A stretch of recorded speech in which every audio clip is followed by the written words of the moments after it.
America और Israel ने Iran के कई शहरों पर हमला कर दिया, जिसके जवाब में ईरान ने भी 400 मिसाइलें दाग दी। ईरान ने कहा कि हमारी मिसाइलें इजराइल को उड़ाने के लिए निकल गई हैं, लेकिन अचानक कुछ ऐसा हुआ जिसकी उम्मीद किसी को नहीं थी। ईरान ने इजराइल के साथ साथ 5 खाड़ी देशों पर भी हमला कर दिया, यानी पलटवार में ईरान ने 6 देशों पर हमला कर दिया है।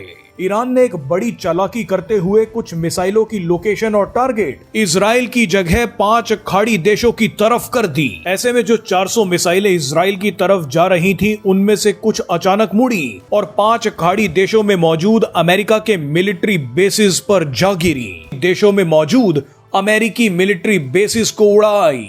ईरान ने इजराइल के साथ साथ अब खाड़ी देशों पर भी जवाबी हमले शुरू कर दिए हैं। रमजान के मौके पर शिया और सुन्नी देशों में बवाल मच गया है। ईरान की मिसाइलों ने इजराइल के साथ साथ किन 5 खाड़ी देशों को निशाना बनाया है, अब जरा वो देख लीजिए।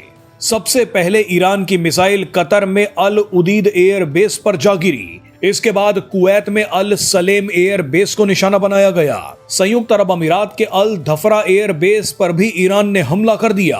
इसके बाद बहरीन में अमेरिका के 5th फ्लीट नेवल बेस पर भी ईरान ने मिसाइल गिरा दी।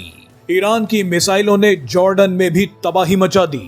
हैरानी की बात देखिए कि इजराइल ने तो सिर्फ ईरान पर हमला किया था, लेकिन रमजान के मौके पर ईरान ने इजराइल के साथ साथ मुस्लिम देशों को ही ठोक दिया। इससे भी हैरानी वाली बात यह है कि भारत के कई कट्टरपंथी ईरान पर इजरायली हमले की तो निंदा कर रहे हैं, लेकिन कतर, कुवैत, संयुक्त अरब अमीरात और बहरीन पर ईरान के हमले की निंदा नहीं कर रहे।